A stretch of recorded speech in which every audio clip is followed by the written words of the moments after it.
you. It's the missing puzzle piece to connecting Watchtower and Freemasonry together. And I want to thank the YouTuber Paradise Lost for sharing this with me. Like, seriously, thank you so much. You're a hero for finding this.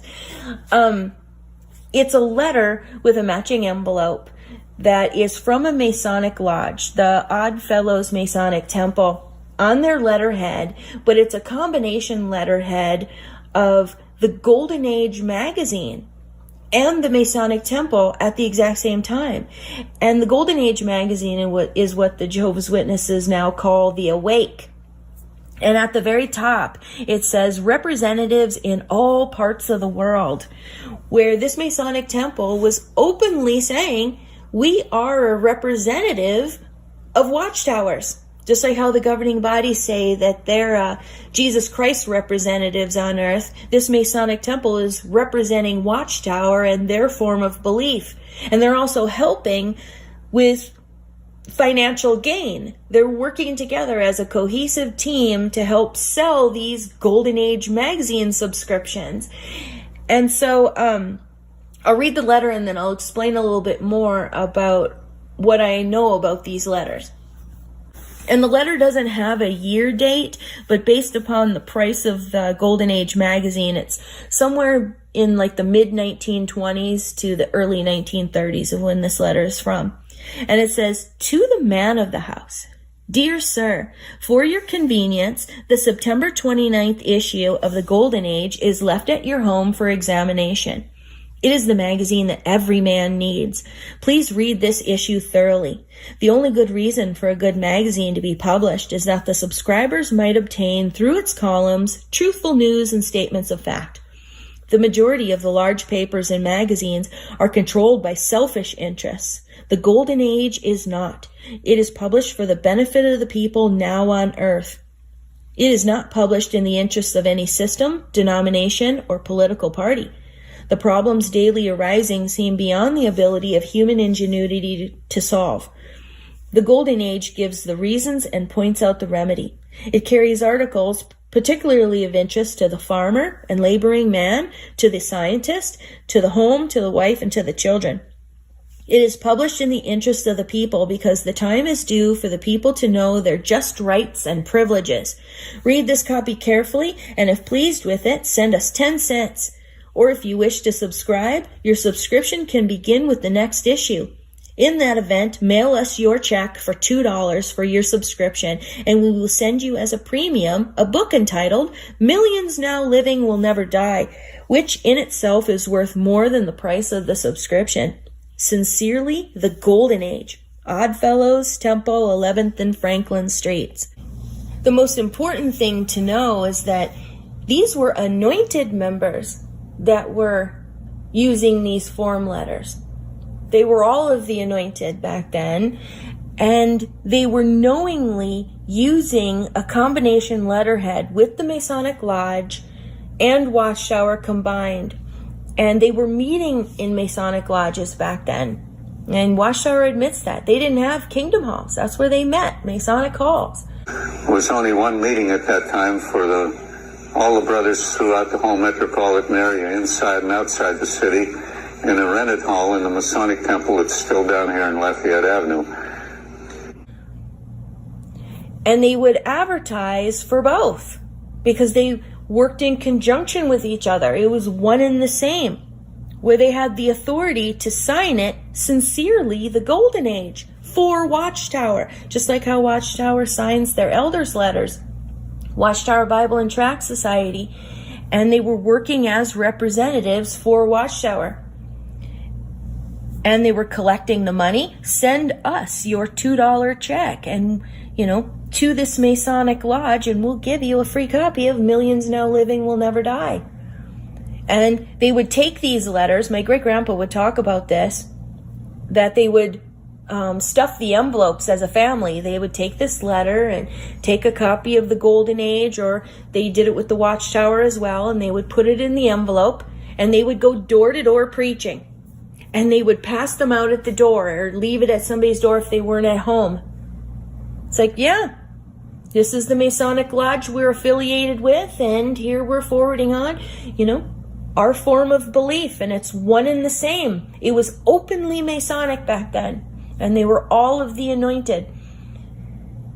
And they had that absolute knowledge of exactly what it was all about. And it was an exclusive group back then.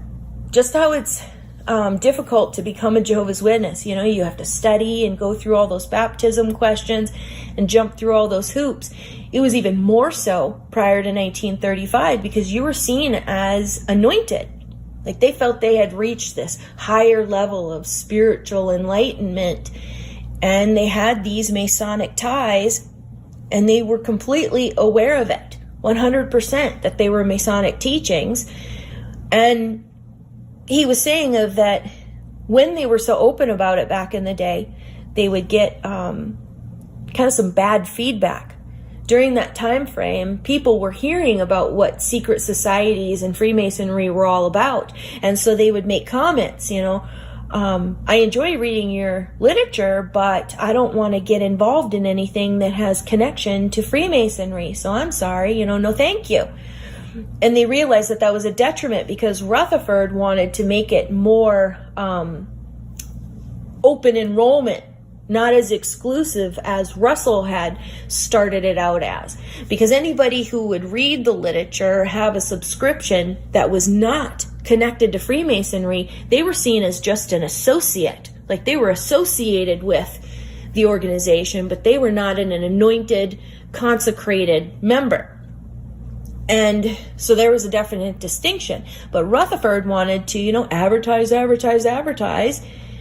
and make it more of a open to anyone kind of thing. And when they were getting that sort of a feedback, when they were more open about that it was Masonry, it's like, well, maybe we should act like the secret society that we are and hide it a little bit. And so they did. They started to hide the symbols, but they didn't stop being Masonic. They just hid the connections. They didn't use letterhead like this anymore. And then they got their own kingdom halls, where they were just like Masonic halls, but a little bit different. And so then they thought, well, if we're hiding it from certain members, well, how are we going to tell the difference of what we should talk about, you know, when we're associating with such ones? How are we going to, you know, differentiate between the two? And it's like, well, we'll put them in two different classes, the great crowd and the anointing. And if anybody asks you, you know, how you know you're of the anointed, well, you just hide it from them. You say, you know, I just know. I'll keep it to myself. And that's what they were doing because they knew. And the Masonic halls were acting in Watchtower's interests by, you know, collecting the money and working all together, you know, as a team. But then after a while, it's like, well, we have to kind of separate a little bit because we want to have more of an open enrollment and we need to hide it from these certain ones. So then they started to, you know, keep it a secret. But it's not quite that big of a secret anymore. And so I want to thank again the YouTuber Paradise Lost. Be sure and check out their videos. And I'll make a public post of this on my Facebook. I'll put a link of where you can find me in the video description so that you can get a copy of this letter and the envelope. And you can forward it on to as many people as possible. Because the simple fact is that's why any Masonic lodge will hide the knowledge about Watchtower and their involvement. Like they have a vested interest in it, you know, since the very beginning, where they've been working together. And that's why they would be so willing to, you know, lie to somebody's face and say, you know, what, Watchtower, we have no idea what that is. I don't know. But if you ask any Jehovah's Witness, how would you feel if you unknowingly got duped into joining an organization that had strong ties to a secret society like Freemasonry? You know, how would that make you feel? They would all be upset. That would ultimately really make them angry. And all those doctrinal things of the past would all of a sudden, you know, that they've been pushing into the back of their mind and making excuses about, that would have just the ultimate importance. It's like, oh, that's why they call it Kingdom Halls? That's why they've been calling it the Society? That's why they act the way they do? Well, now it makes complete and utter sense. Well, I don't want to be involved in that, just like they said back in the day. The reason why they started to hide it in the first place. And that's why it needs to be exposed. That's why it's so important. So anyway, thanks for listening, and I'll talk to you guys all later. Have a good one. Bye-bye.